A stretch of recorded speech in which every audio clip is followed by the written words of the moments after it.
राजकीय महाविद्यालय बावड़ी। मैं डॉक्टर संतोष कुमारी, एसोसिएट प्रोफेसर। विद्यार्थियों, आज हम सैंधव धर्म के बारे में अध्ययन करेंगे।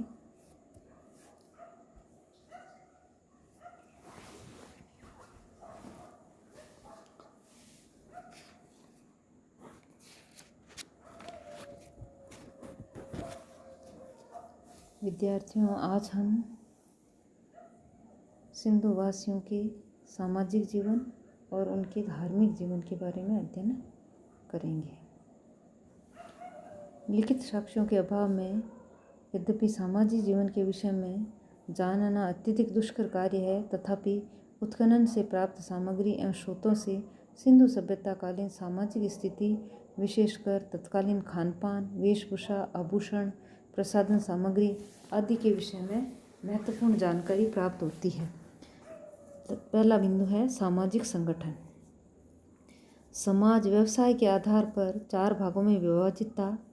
विद्वान, जिसमें ज्योतिष, वैद्य और पुरोहित आते थे। दूसरा, योद्धा एवं प्रशासनिक अधिकारी, इसके अंतर्गत सुरक्षा एवं प्रशासन के कार्य करने वाले आते थे। तीसरा है व्यवसायी, इसमें उद्योगपति और व्यापारी थे। चौथा है श्रमजीवी, जिसमें किसान और मजदूरी करने वाले लोग सम्मिलित थे। दूसरा बिंदु है परिवार का स्वरूप। सैंधव काल में परिवार मातृ प्रधान थे और संयुक्त परिवार प्रथा थी। स्त्रियों की दशा। सैंधवकालीन समाज में पर्दा प्रथा नहीं थी। समाज में नारी का स्थान सम्मानपूर्ण था। वे सामाजिक एवं धार्मिक उत्सवों में पुरुषों के साथ समान रूप से सम्मिलित होती थी। भोजन। सिंधु वासियों का मुख्य भोजन गेहूँ, जौ, चावल, मटर, दूध तथा दूध से बने हुए पदार्थ, फल, सब्जियां आदि थे। वे गाय, भेड़, मछली, कछुए और मुर्गे का मांस भी खाते थे। खजूर, तरबूज, अनार, नारियल एवं नींबू आदि फलों का प्रयोग वो सैंधववासी करते थे। मद्यपान के कोई ठोस प्रमाण हमें सिंधु सभ्यता की खुदाई में नहीं मिले हैं। अब है वस्त्र एवं वेशभूषा। धोती एवं शाल का प्रयोग करते थे। वे सूती और ऊनी दोनों प्रकार के वस्त्र पहनते थे। स्त्रियों और पुरुषों की वेशभूषा में ज़्यादा अंतर नहीं था। दोनों आभूषणों के शौकीन थे। आभूषणों में कड़े, कंगन, कंठहार, कुंडल आदि प्रमुख थे। आभूषण सोने, चांदी, हाथीदांत आदि के बनते थे। निर्धन व्यक्ति तांबे एवं मिट्टी के आभूषण पहनते थे। श्रृंगार और प्रसाधन सामग्री। स्त्री पुरुष दोनों को ही श्रृंगार प्रसाधन में रुचि थी। स्त्रियां दर्पण, कंघी, काजल, सिंदूर, बालों की पिन, इत्र, पाउडर तथा लिपस्टिक आदि का प्रयोग करती थी। कुछ पुरुष दाढ़ी मूंछ रखते थे। 7वां बिंदु है रहन सहन। सिंधु वासियों का रहन सहन उच्च कोटि का था। सिंधु प्रदेश के मनुष्यों का जीवन सुख शांतिपूर्ण था। अस्त्र शस्त्रों की अल्पता से प्रकट होता है कि वे युद्ध के प्रेमी नहीं थे। शांतिपूर्वक जीवन यापन करते हुए सार्वजनिक रूप से अधिकाधिक सुख समृद्धि की प्राप्ति उनकी संगठित सामाजिक व्यवस्था का परम लक्ष्य था। खुदाई में जो वस्तुएं मिली है उनसे उनकी चतुर्दिक संपन्नता का पता चलता है। आमोद प्रमोद के साधन। शिकार करना, मछली पकड़ना, खेलना, नाचना, गाना, जुआ खेलना, मुर्गों की लड़ाई, बैलों की लड़ाई, तितर बटेर आदि पक्षियों की लड़ाई उनके मनोरंजन के मुख्य साधन थे। संभवतः वे शतरंज भी खेलते थे। खिलौने। सिंधु वासियों ने अपने बच्चों के मनोरंजन का भी समुचित प्रबंध कर रखा था। खुदाई में बच्चों के खेलने के लिए बहुत से खिलौने मिले हैं, जिनमें झुनझुने, सीटियाँ, छोटी मिट्टी की गाड़ियाँ, पशु पक्षियों की आकृतियों वाले खिलौने मुख्य हैं। औषधियाँ। नीम की पत्तियों का प्रयोग औषधि के रूप में करते थे सिंधुवासी। शिलाजीत का प्रयोग जानते थे। मोहनजोदड़ो से शिलाजीत मिला है। हिरण एवं बारह सिंगे के सींग के चूर्ण कर औषधि के रूप में प्रयुक्त करते थे। खोपड़ी की शल्य चिकित्सा के उदाहरण कालीबंगा एवं लोथल से मिले हैं। चिकित्सा में जादू टोने का प्रयोग भी सैंधव काल में होता था। गृहस्थी के उपकरण। सिंधु वासियों के घरों में मिट्टी और धातु के घड़े, कलश, थालियाँ, कटोरे, टोकरियाँ, तश्तरियाँ, गिलास, चम्मच आदि बर्तन प्राप्त हुए हैं। बर्तन सोने, चांदी और तांबे के भी थे, परंतु प्रमुख रूप से मिट्टी के बने बर्तनों का ही प्रयोग किया जाता था। शिक्षा। सिंधुवासी लिखना पढ़ना जानते थे। इन्हें दशमलव पद्धति का ज्ञान था। ये तख्तियों पर लकड़ी की कलमों से लिखते थे। बच्चों को अंकगणित की शिक्षा दी जाती थी। अस्त्र शस्त्र। सिंधुवासियों के अस्त्र शस्त्र तांबे व कांस्य के बने होते थे। इनमें तीर, कमान, भाला, कुल्हाड़ी, बर्छी, छुरी आदि प्रमुख थे। सिंधुवासी शांति प्रिय थे, इसलिए हथियारों का प्रयोग शिकार करने के लिए करते थे, आक्रमण के लिए नहीं। आभूषण। स्त्री और पुरुष दोनों को ही आभूषणों का शौक था।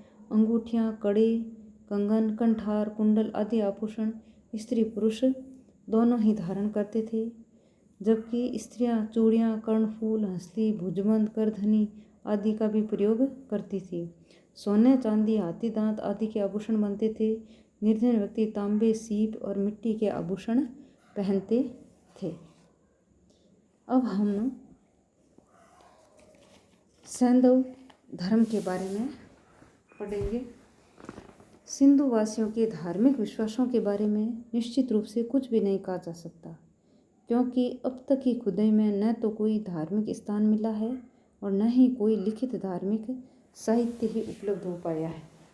फिर भी खुदाई में प्राप्त भग्नावशेषों, मूर्तियों, मोहरों आदि से सिंधु सभ्यता के धर्म पर पर्याप्त प्रकाश पड़ता है। सिंधु वासियों का धर्म काफ़ी विकसित था। वे बहुदेववादी थे, प्राकृतिक शक्तियों की विभिन्न रूपों में उपासना करते थे। सिंधु वासियों के धर्म में सबसे पहला बिंदु है शिव पूजा। सिंधु प्रदेश की खुदाई में एक ऐसी मुद्रा मिली है जिससे शिव की उपासना के विषय में ज्ञात होता है। इसके मध्य में एक व्यक्ति योग मुद्रा में बैठा है। इसके 3 मुख और 3 नेत्र हैं। बाईं ओर गैंडा व भैंसा, दाईं ओर बाघ तथा हाथी हैं। मस्तक पर शिरस्त्राण के दोनों ओर सींग हैं, जो दूर से देखने पर त्रिशूल जैसे दिखाई देते हैं। इस प्रकार शिव के रूप में सैंधववासी परम पुरुष की उपासना करते थे। मातृ देवी की पूजा। मोहनजोदड़ो, हड़प्पा आदि स्थानों से मिट्टी की बनी हुई बहुसंख्यक नारी की मूर्तियाँ मिली है। मातृ देवी के रूप में परम नारी की पूजा सैंधववासी करते थे। मातृ देवी को संपूर्ण लोकों की जननी एवं पोषिका मानते थे। इसकी उपासना से शक्ति पूजा की परंपरा का विकास हुआ। वृक्ष पूजा। अश्वत्थ अर्थात पीपल। खुदाई में प्राप्त मुद्राओं पर अंकित चित्रों से इसकी पुष्टि होती है कि उस समय सैंधववासी पीपल, नीम, तुलसी, खजूर, बबूल आदि वृक्षों की पूजा करते थे। एक मुद्रा ऐसी मिली है जिनमें एक व्यक्ति वृक्ष के सामने सिर झुकाकर खड़ा है। पशु पूजा। खुदाई में प्राप्त मुद्राओं पर अंकित पशुओं के चित्रों से ज्ञात होता है कि सैंधववासी मातृ देवी तथा पशुपति के अतिरिक्त बैल, बाघ, हाथी, भैंसा आदि की पूजा करते थे। शक्ति के प्रतीक के रूप में बैल की पूजा लोकप्रिय थी। सूर्य पूजा। खुदाई में प्राप्त सूर्य की प्रतिमाओं पहिया से सूर्य पूजा का अनुमान लगाया जाता है। जल पूजा अथवा नदी पूजा।